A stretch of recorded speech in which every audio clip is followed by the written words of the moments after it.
The champagne glasses clinked around the reception hall as my father tapped the microphone.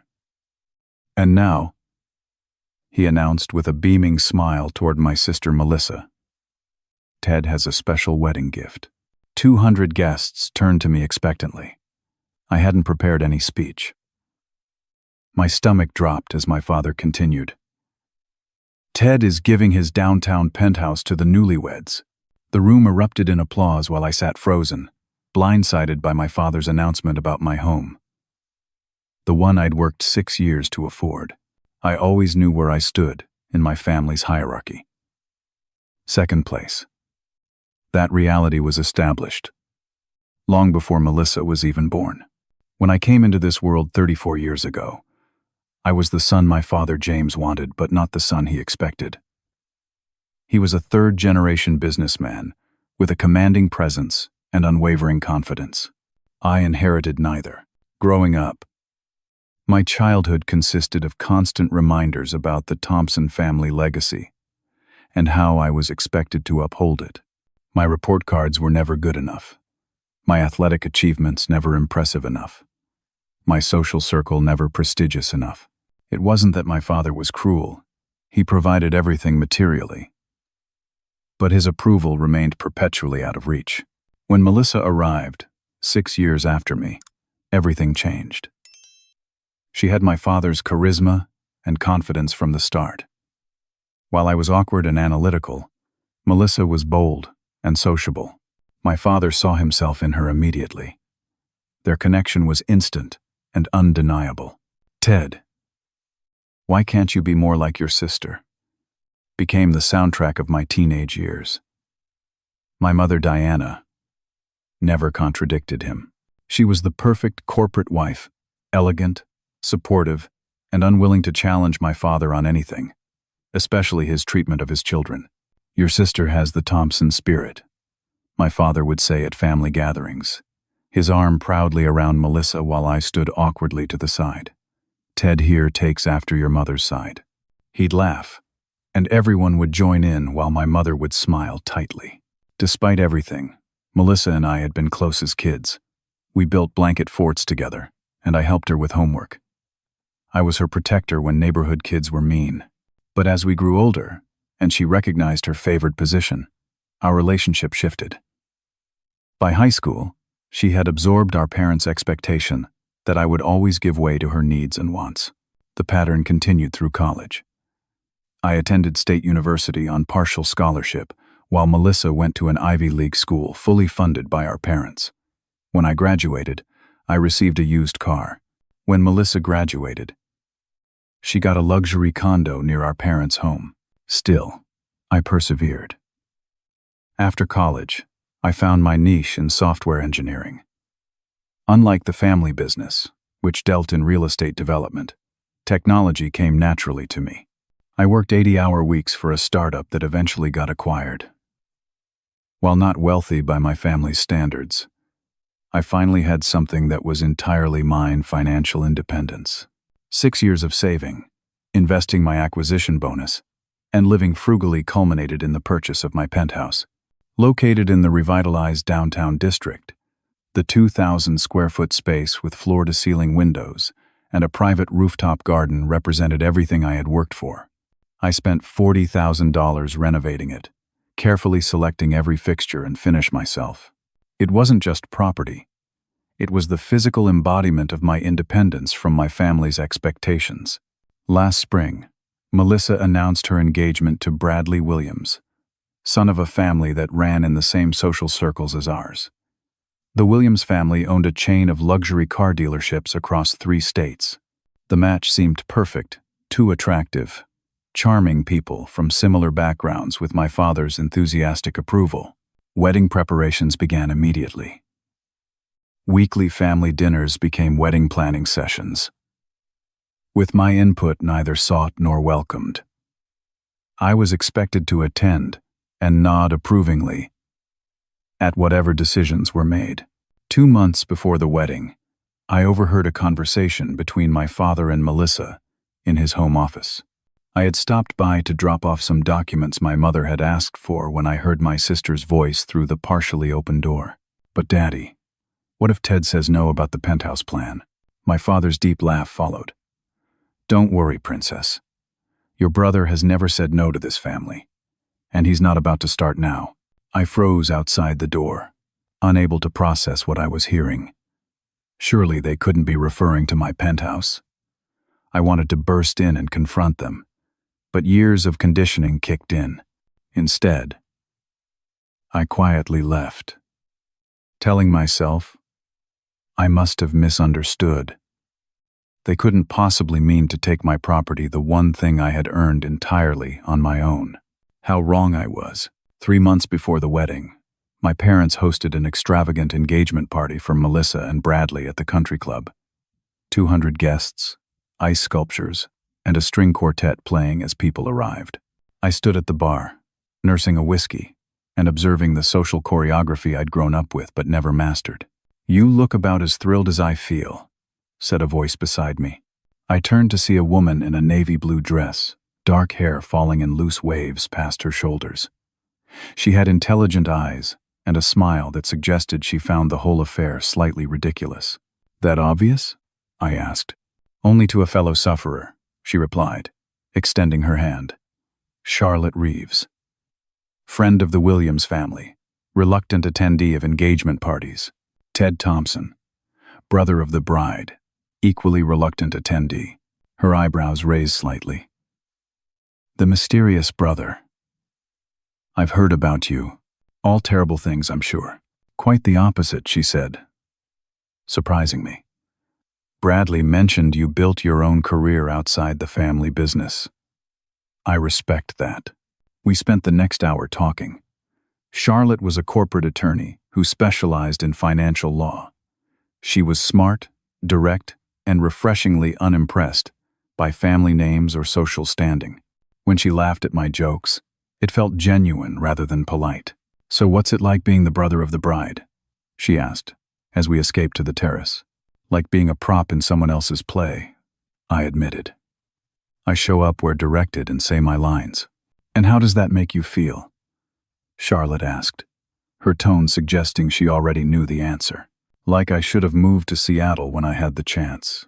She laughed. And for the first time that evening, I felt myself relax. We exchanged numbers before the night ended. Over the next few weeks, Charlotte and I began dating.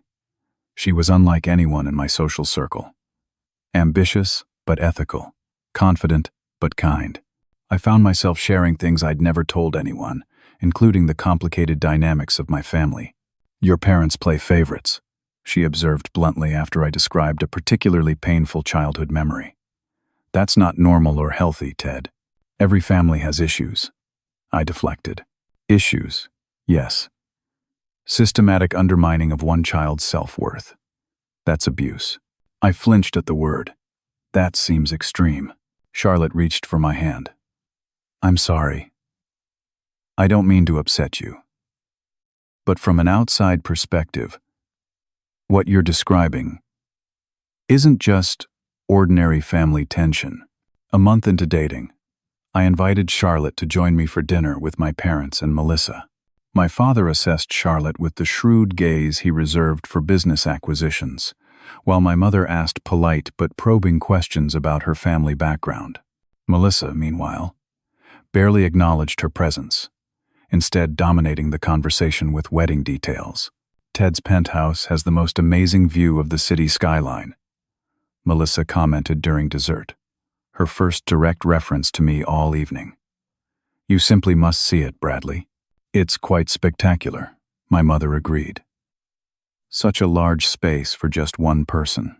Charlotte's eyes met mine across the table, one eyebrow slightly raised.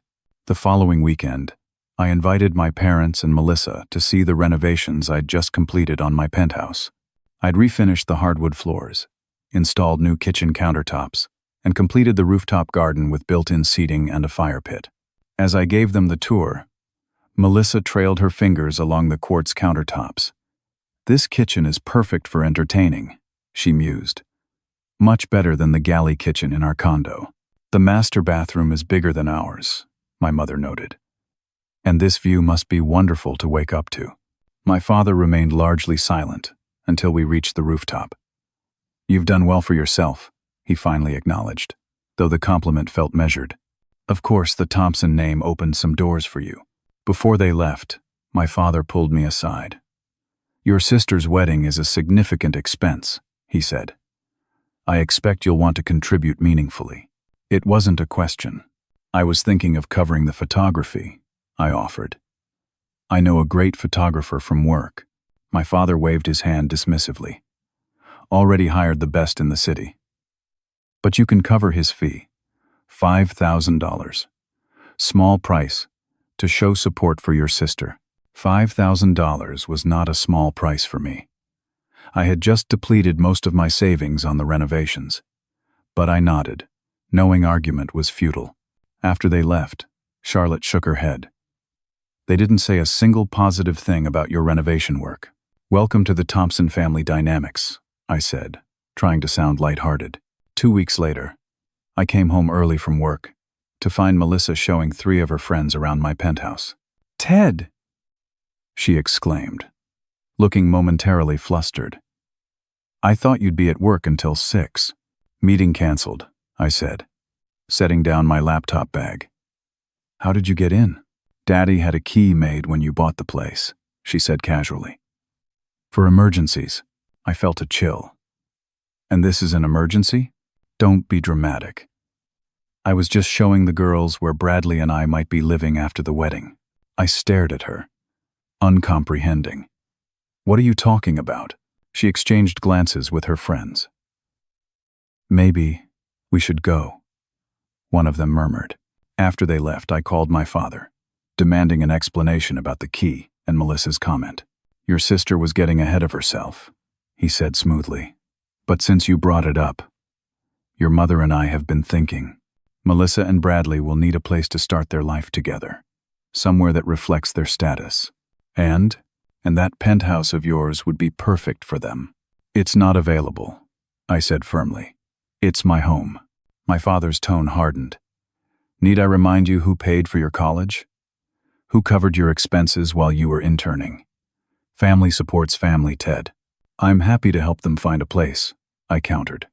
"But this is my home. We'll discuss this further," he said before hanging up.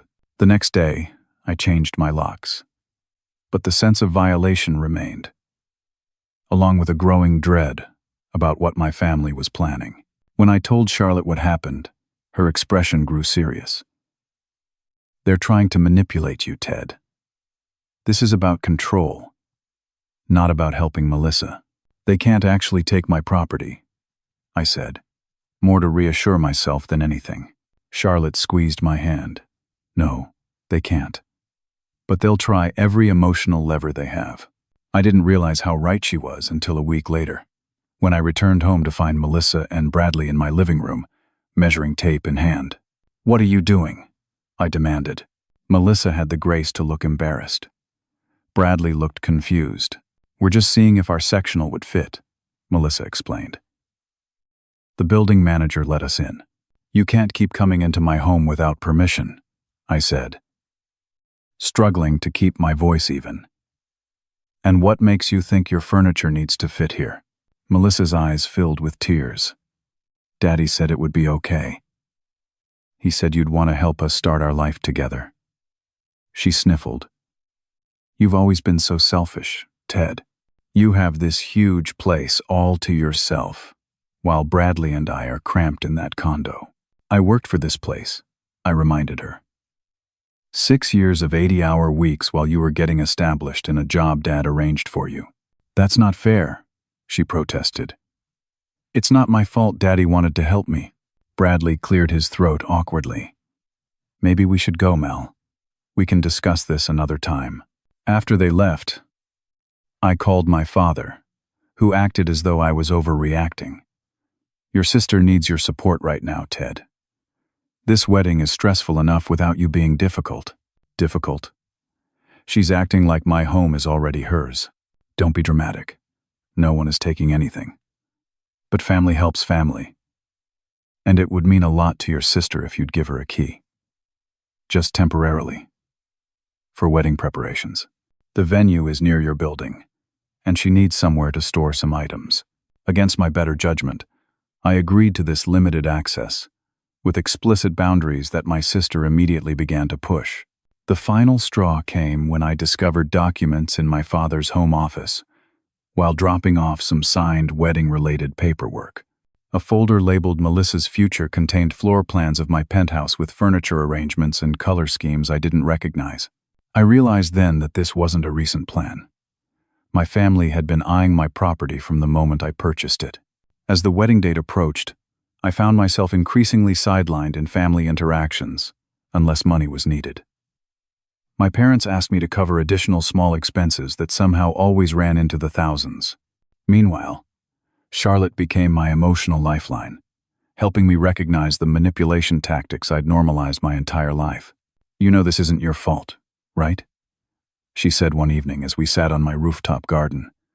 3 months of dating, and she already understood me better than my family ever had. "You didn't do anything to deserve this treatment. Maybe if I had been more like what my father wanted." "Stop," Charlotte interrupted. "That's their voice in your head, not reality. You're successful, kind, and intelligent. Any parent should be proud." Our relationship deepened as the wedding pressure intensified. Charlotte helped me draft polite but firm emails, declining additional financial contributions.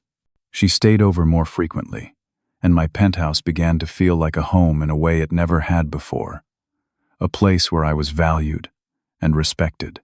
Meanwhile, my parents' hints about Melissa and Bradley's need for housing grew less subtle. "Have you thought about what we discussed?" my father asked, during a mandatory family dinner 6 weeks before the wedding. "About my penthouse?" My answer hasn't changed. My father's jaw tightened. "I paid for your undergraduate degree, Ted. 4 years at $20,000 per year. That's $80,000 I invested in your future, which I appreciate," I replied carefully. "But that doesn't entitle you to my property." My mother intervened with her practiced diplomatic smile. "No one is saying that, dear. We're just discussing options for your sister's future. Family supports family, after all." The irony wasn't lost on me. Where was that support when I was saving for my down payment? Or when I needed a co-signer for my first apartment? "That's different," my father dismissed. "You needed to learn independence. Melissa and Bradley are starting a life together." "So did I said quietly. "Just without anyone's help." The conversation ended there, but the campaign continued. A week later, I learned my parents had gifted Melissa a new luxury SUV as an engagement present. When I mentioned my recent promotion during a family call, my mother murmured a distracted, "That's nice, dear," before returning to wedding talk. Things escalated when I arrived home one day to find Melissa and Bradley, not just in my penthouse but with an interior designer, discussing wall colors and built-in shelving. "This has to stop," I said after dismissing the designer. "You can't keep treating my home like it's yours." Melissa's eyes filled with tears, her go-to response whenever challenged. "You're ruining everything. Daddy promised we would have a beautiful place to start our marriage." "Then Daddy should buy you one," I replied, beyond patience. "This one is mine." "You've always been jealous of me," she accused. "You can't stand that I'm happy and getting married while you're alone." "I'm not alone," I said, thinking of Charlotte. "And this isn't about jealousy. It's about respect for boundaries." When I called my parents later, my mother answered, clearly distressed. Melissa came home in tears. "How could you speak to your sister that way right before her wedding? How could you promise her my home without even asking me?" My father took the phone. "This family has supported you your entire life, Ted. Now when we ask for one thing in return, you behave like this? Perhaps it's time you reconsider your priorities." The conversation ended with my father's implied threat hanging between us. That weekend, Charlotte suggested investigating my family's finances. "Something doesn't add up," she said. "Your father is acting desperate, not just entitled." Using her legal resources and connections, Charlotte discovered concerning information. My father's business was over-leveraged. He had taken out substantial loans against his properties to fund expansions that weren't performing as expected.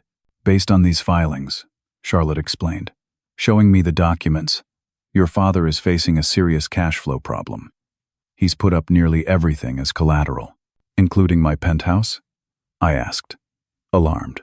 He can't legally do that without your signature, she assured me. But if he's promising Melissa and Bradley a place to live that he can't actually afford to buy, the picture became clearer.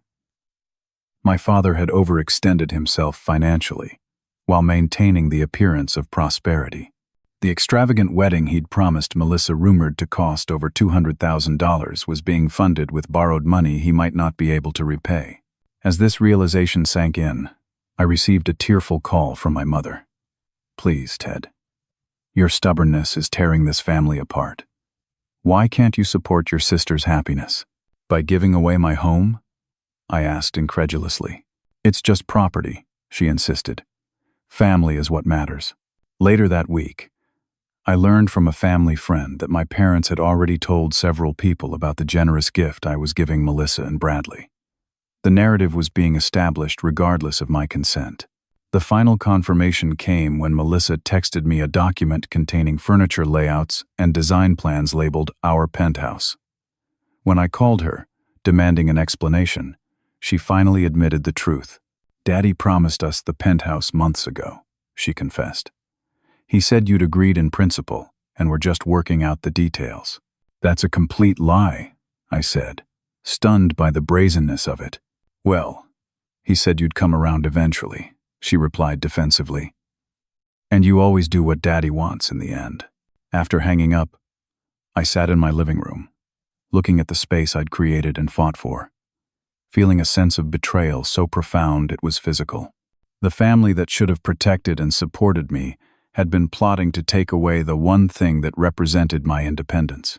That night, Charlotte revealed the most shocking discovery yet. I need to tell you something, she said carefully.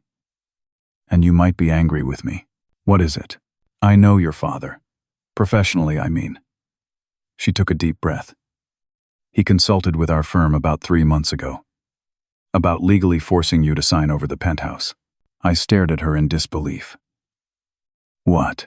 He claimed you had verbally promised it as a wedding gift, but were getting cold feet. He wanted to know his legal options for compelling you to honor the agreement. And you didn't tell me this when we met?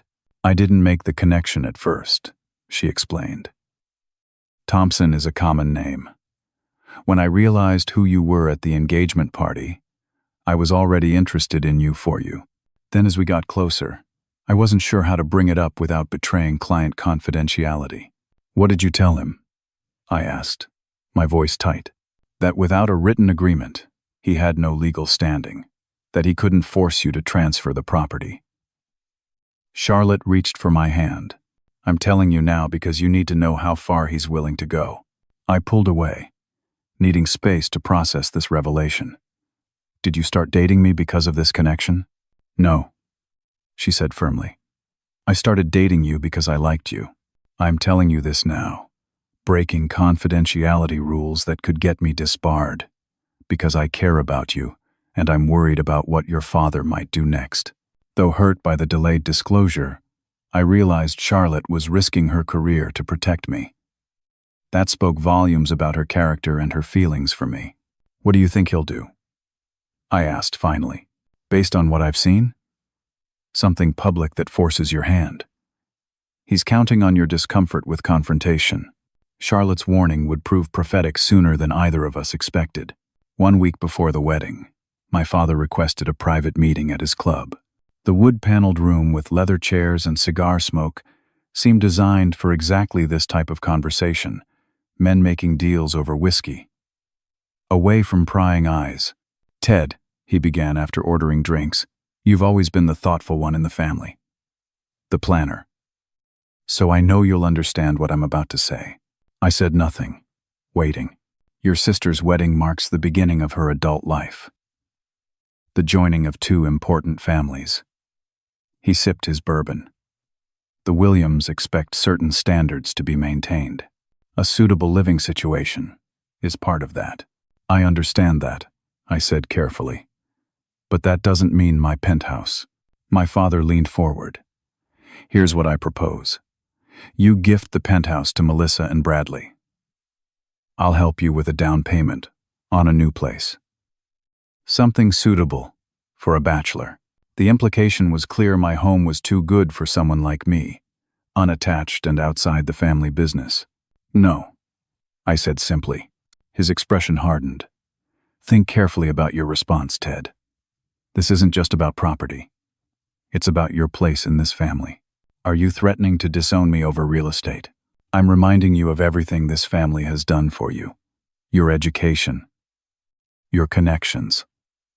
Even that job you're so proud of. Do you think you'd have gotten that interview without the Thompson name? Each word was calculated to diminish my achievements, to reinforce my dependence on the family I'd worked so hard to establish independence from. My answer is still no, I said, standing up. The penthouse is mine. I earned it.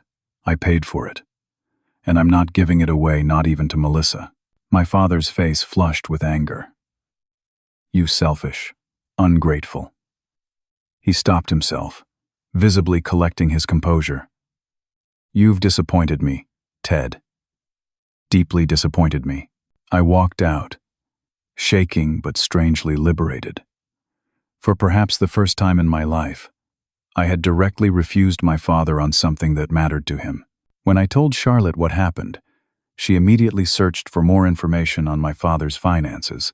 His business isn't just struggling, she revealed after making some calls to contacts in the financial sector. It's on the verge of bankruptcy. He's leveraged almost everything he owns to maintain appearances, including funding Melissa's wedding. Charlotte nodded grimly. $200,000 for a wedding.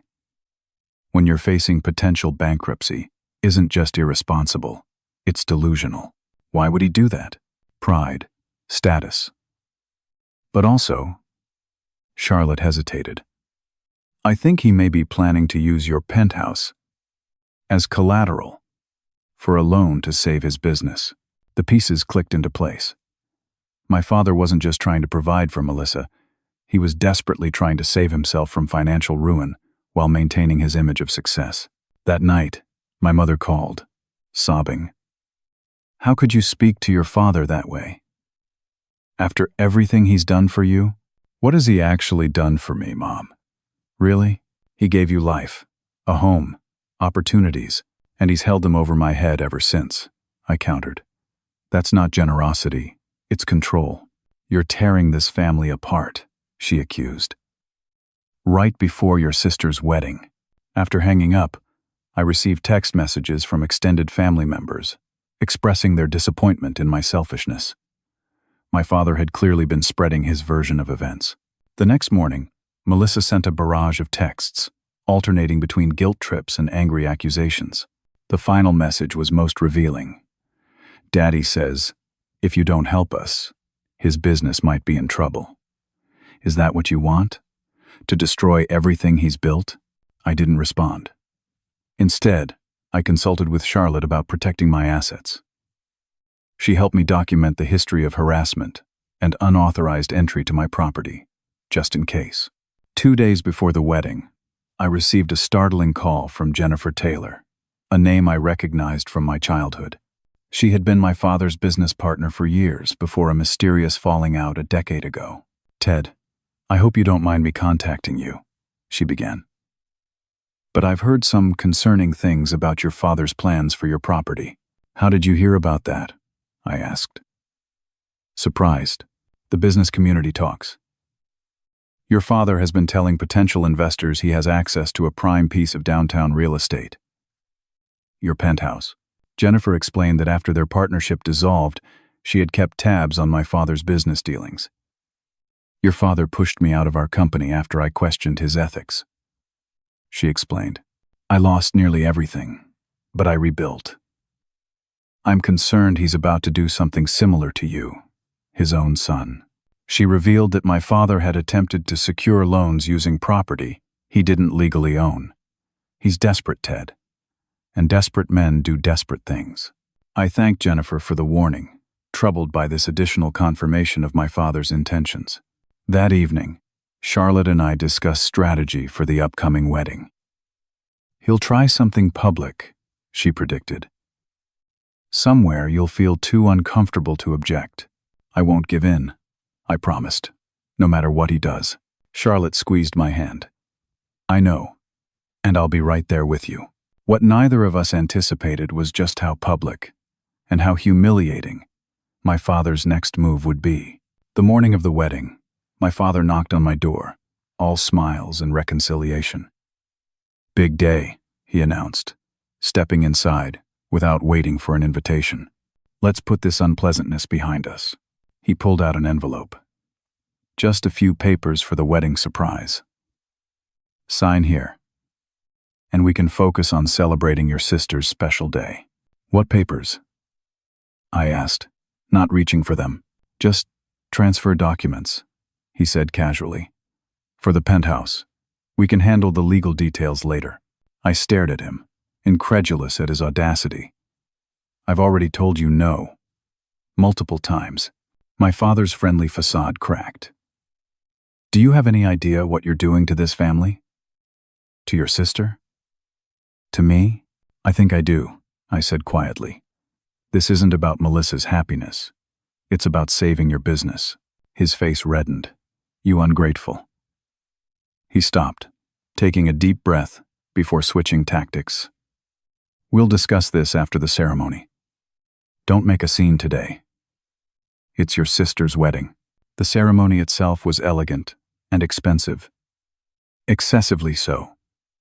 Knowing what I now did about my father's finances, I sat in the front row as family, watching Melissa and Bradley exchange vows beneath an arch of imported flowers that probably cost more than most people's monthly salary.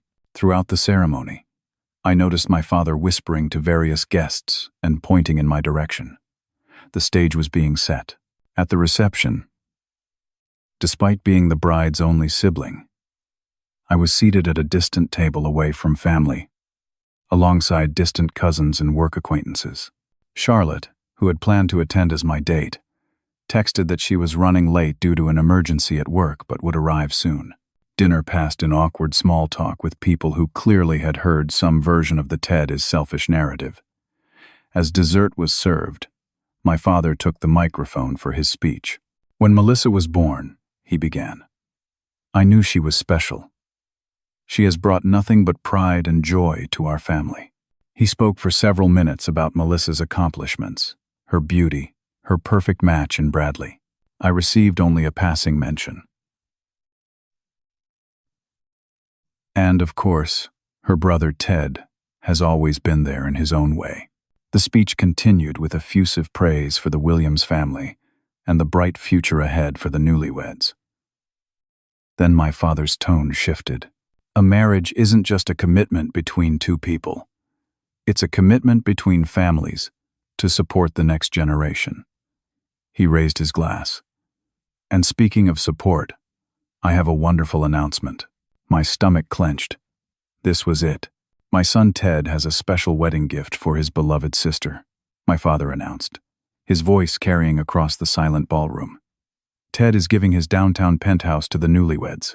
200 guests erupted in applause while I sat frozen in my chair, just as described in the opening. Camera flashes popped around the room. Melissa looked triumphant rather than surprised, confirming she'd known about this announcement in advance. My father gestured toward me. Ted, why don't you come up and say a few words about your generous gift? The room fell quiet as I remained seated, paralyzed between the urge to flee and the desire to finally confront my father publicly. Slowly, I stood and made my way to the microphone. My father handed it to me with a threatening smile that the guests couldn't see, a smile that said, "Disappoint me now, in front of everyone, and there will be consequences." I looked out at the sea of expectant faces. Melissa and Bradley. My mother, anxiously clutching her napkin. The Williams family, beaming with approval at what they saw as an appropriately lavish gift. I opened my mouth, still unsure what I would say, when a woman's voice cut through the silence. "Excuse me." Heads turned toward a striking woman in her mid-40s standing up from a table near the back.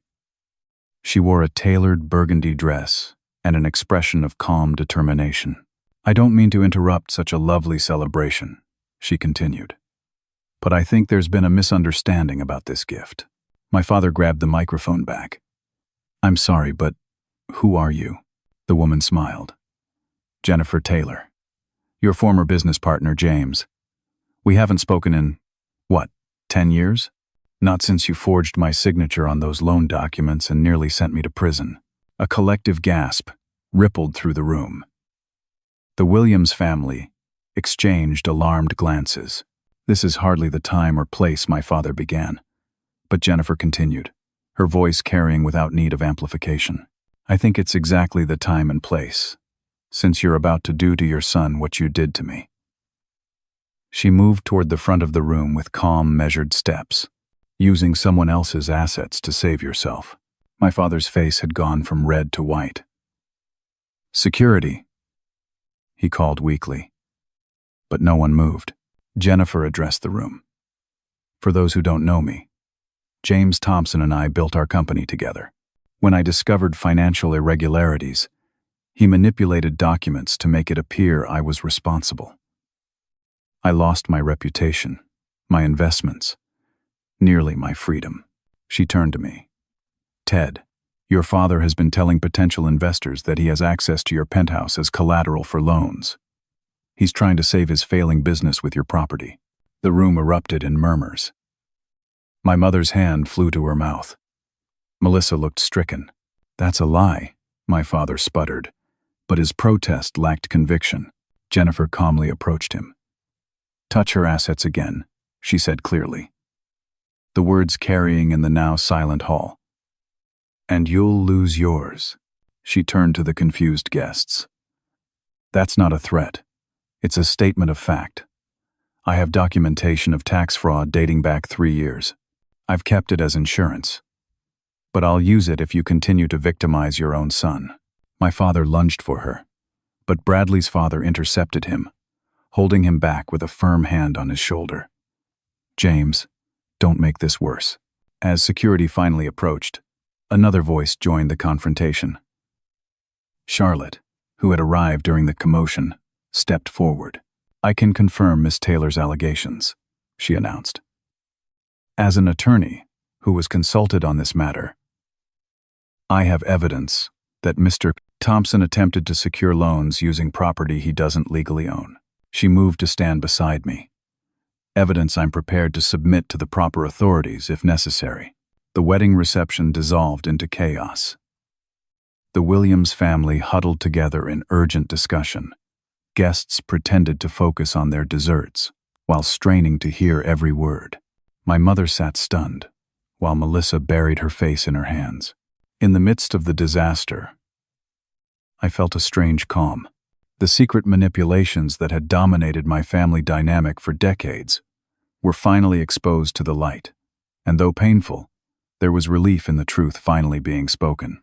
Perhaps we should continue this discussion privately, suggested Mr. Williams, ever the businessman concerned with appearances. I think we've had enough privacy, I said, finding my voice at last.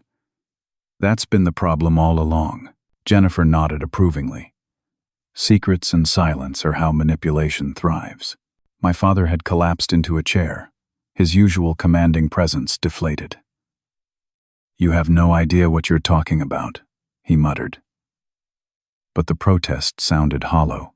Then explain it. I challenged him. Tell everyone why you promised my property to Melissa and Bradley without my consent. Tell them about the financial trouble you're in, while spending $200,000 on this wedding. Gasps and whispers spread through the room. The wedding planner looked particularly distressed at this public disclosure of her fee. Is this true, James? Mrs. Williams asked, her perfectly maintained composure slipping. Is your company in financial trouble? My father said nothing, which was answer enough. Jennifer addressed the room again. James Thompson's business is not just in trouble, it's nearly bankrupt. He's leveraged everything he owns to maintain appearances. The mansion, the vacation properties, even his retirement accounts. My mother made a small, distressed sound. James, is this true? Our home? I had everything under control, my father insisted. until Ted refused to help his own family. By help, you mean give away my home to cover your financial mistakes, I clarified. Melissa approached, her wedding dress rustling. Daddy, you promised me you'd spoken to Ted about this. You said he'd agreed. He would have agreed eventually. My father muttered. He always gives in. Not this time, I said firmly. Charlotte stepped forward. I've been investigating Mr. Thompson's finances, and what I've found is concerning. He's been telling potential investors he has access to prime downtown real estate Ted's Penthouse to secure emergency funding. Bradley looked stunned. So, our wedding was funded with borrowed money, Charlotte confirmed. Money your father-in-law doesn't have. We've been planning to move into Ted's penthouse, Melissa admitted tearfully. Daddy said it was all arranged. Jennifer turned to her. Did you know your father was in financial trouble? Melissa hesitated, then nodded. He said it was just temporary.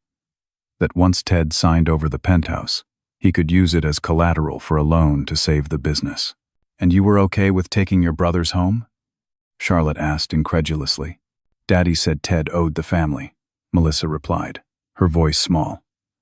That family supports family. Mrs. Williams approached, her expression stern. Bradley, Melissa, come with me. We need to discuss this situation. She turned to the guests. Please continue enjoying the reception. The young couple will return shortly. As they left for a private room, my father attempted to follow, but Mr. Williams blocked his path. I think you've done enough, James. My father turned on me, desperation in his eyes. This is your fault. If you had just done what I asked, what you demanded, I corrected. What you tried to manipulate and bully me into giving. Jennifer stood beside me. Classic James Thompson. Always someone else's fault. My mother approached cautiously. I don't understand. You said the business was thriving. It was, my father insisted. There were just some temporary cash flow issues. Nothing I couldn't handle if everyone cooperated. By cooperated, you mean if I gave away my home, I clarified. The wedding guests were now openly watching the drama unfold, desserts forgotten. Some had the decency to look embarrassed, while others seemed to be enjoying the spectacle. Charlotte addressed my father directly. Mr. Thompson, I have documentation proving you attempted to use your son's property as collateral without his knowledge or consent. That's fraud. You have nothing, my father blustered. I have the meeting notes from when you consulted with my firm, Charlotte countered. And I have the loan applications you submitted listing the penthouse as an asset. My father's face drained of color, Jennifer added. And I have records of similar tactics you used in our business. A pattern of behavior that would be very interesting to prosecutors. A tense silence fell over the group. My father, for perhaps the first time in his life, appeared genuinely afraid. Mr. Williams broke the silence. James, I think it's best if you leave now. We'll sort out this mess without you making it worse. This is my daughter's wedding, my father protested.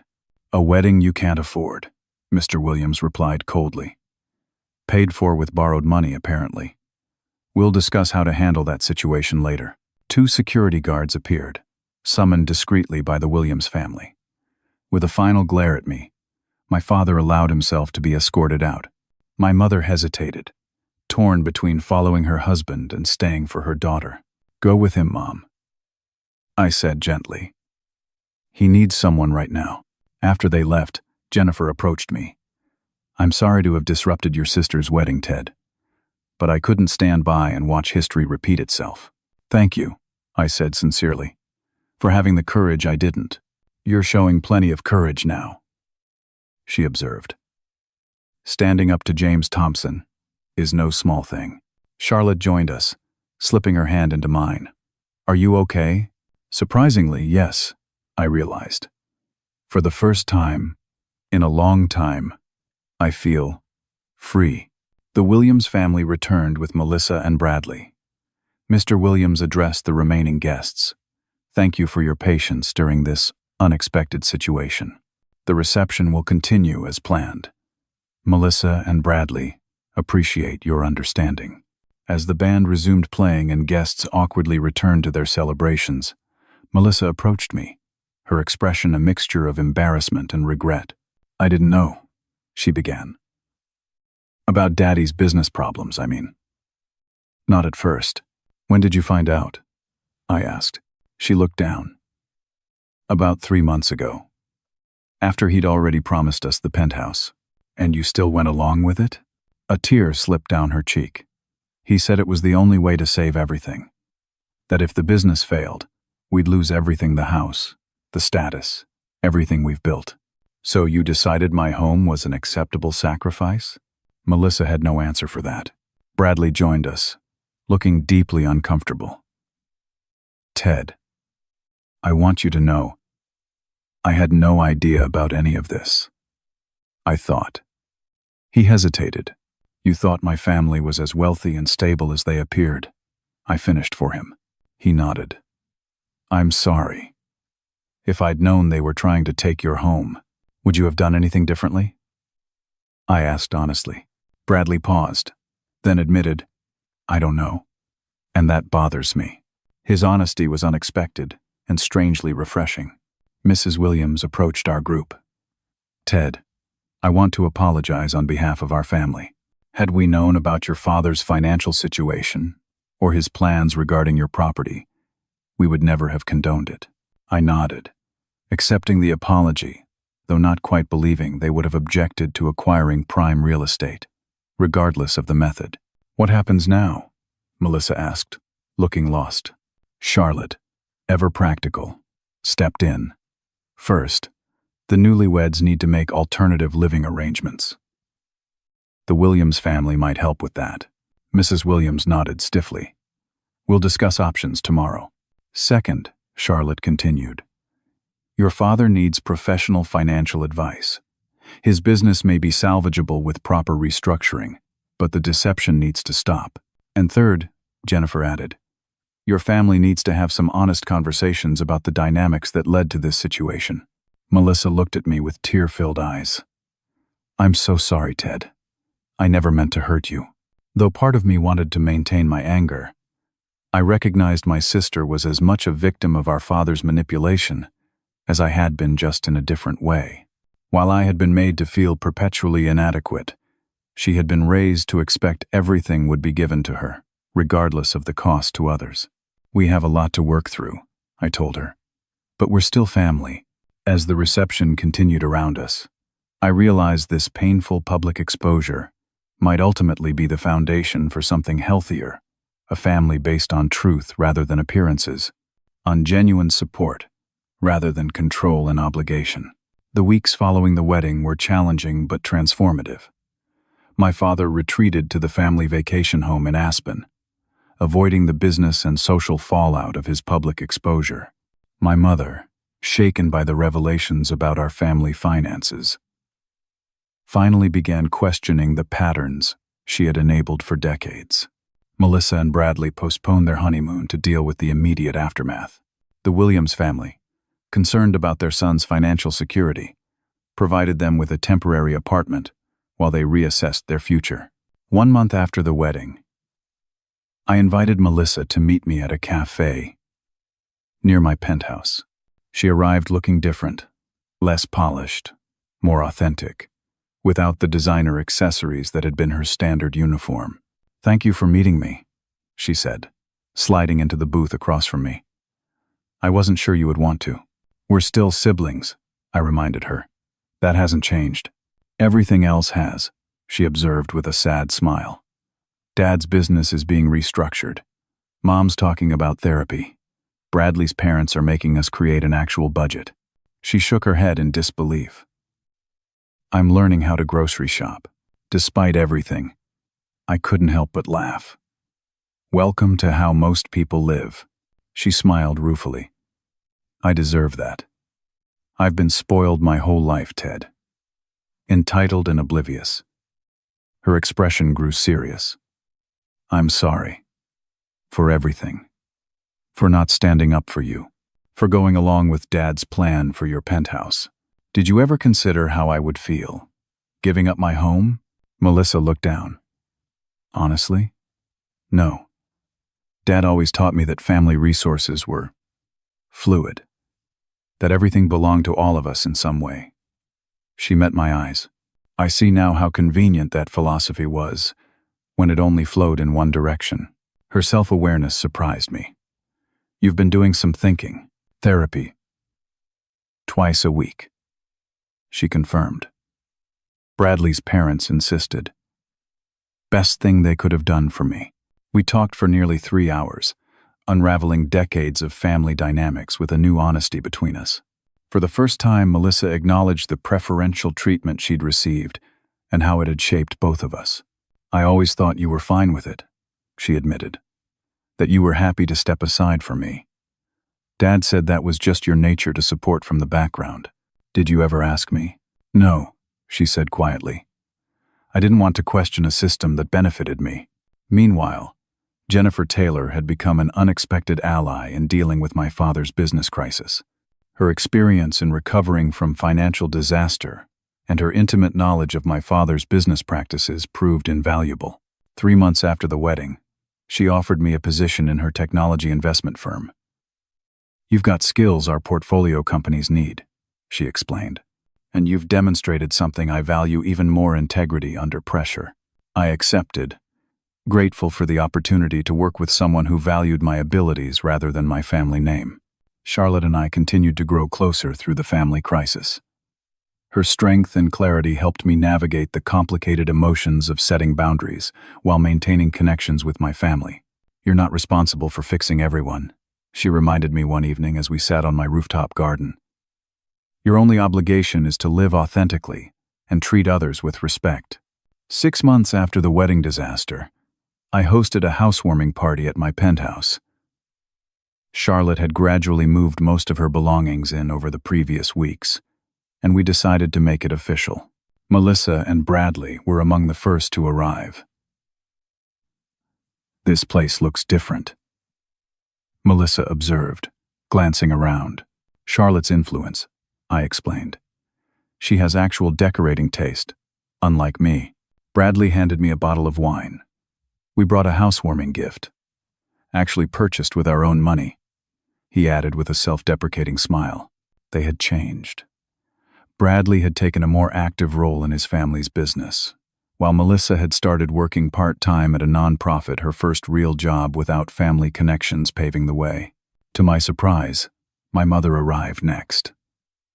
She had moved out of the family mansion into a smaller, but still elegant condo.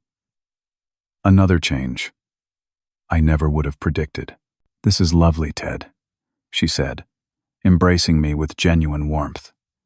You and Charlotte have created a beautiful home. Thanks, Mom. How are things with Dad? She sighed. He's seeing a counselor, not entirely willingly, but it's a start. His pride took a terrible hit, but perhaps that needed to happen. She squeezed my hand. I owe you an apology, Ted. I enabled your father's behavior for years. I failed to protect you. You were caught in the same system, I acknowledged. That's no excuse, she said firmly. A mother should stand up for her children, not participate in their hurt. I'm trying to do better now. My father didn't attend the housewarming, which was for the best. We were cautiously rebuilding communication through occasional phone calls, but real healing would take time. His business was slowly stabilizing under professional management, though his days of expansive success were likely behind him. As the evening progressed, Jennifer arrived with an unexpected housewarming gift. A framed document. What's this? I asked, examining it. The final paperwork showing your father's business debts have been restructured, she explained. No more financial time bombs threatening your family. She smiled. Consider it protection for your fresh start. Charlotte joined us, slipping her arm around my waist. Jennifer's been instrumental in helping us navigate the aftermath, she told me, including making sure your mother's financial future is secure, regardless of what happens with your father's business. By the end of the evening, as the guests departed, I found myself sitting on the rooftop with Melissa. The city lights sparkled around us, a view I had nearly lost to family manipulation. "I always thought you had it easy," she confessed. "Being the one Dad didn't focus on. And I always thought you had it easy. Being the favorite," I replied. She laughed softly. "We were both wrong." After a pause, she asked, "Do you think we can ever be a normal family?" "Define normal," I challenged. "Fair point. But maybe healthier, with actual boundaries and respect." "I think we're already moving in that direction," I observed. "It's not perfect, but it's progress." A month later, during a quiet evening at home, I proposed to Charlotte on the rooftop garden that had become our favorite spot. The ring wasn't as extravagant as Melissa's had been, but it was chosen with care and personal meaning. Charlotte said yes immediately. "I knew you were something special the moment you didn't seem impressed by the engagement party ice sculpture," she teased. "I knew you were special when you stood up to my father," I countered. No small feat. Our engagement dinner was small and genuine, just immediate family and close friends. My father attended, subdued but making an effort. When he offered a toast, his words surprised me. "To Ted and Charlotte," he said, his voice rougher than I remembered. "May you build your life on a foundation of truth and mutual respect." He met my eyes briefly. Something I'm still learning about. It wasn't a full transformation, but it was acknowledgement, a start toward something better. As we planned our wedding, deliberately simple compared to Melissa's extravaganza, I reflected on the journey of the past year. The painful public exposure of my family's dysfunction had ultimately been the catalyst for growth and healing. The penthouse that had nearly been taken from me had become a home filled with genuine love and respect. During our first holiday gathering in the penthouse, I looked around at my imperfect but evolving family, Charlotte beside me, Melissa and Bradley, making an effort at normal sibling relationships, my mother finding her voice, and even my father attempting, awkwardly, but sincerely, to relate to me as an equal, rather than someone to control. "Happy?" Charlotte whispered, squeezing my hand. "Very," I replied, and meant it. The home I had fought to keep had become not just a symbol of my independence, but the gathering place for a family, slowly learning what genuine support and respect actually meant. The journey hadn't been easy, and we still had work to do. But standing firm against manipulation had created the possibility for authentic relationships I'd never thought possible with my family. Sometimes the hardest boundaries to set are the ones that ultimately allow real love to flourish. Have you ever had to stand up to family pressure to protect something important to you? I'd love to hear your stories in the comments. Family dynamics can be complicated, but setting healthy boundaries is essential for genuine relationships. If this story resonated with you, please like, subscribe, and share it with someone who might need to hear that it's okay to protect what's rightfully theirs. Thank you for listening. And remember, true family supports your independence, not just their own interests.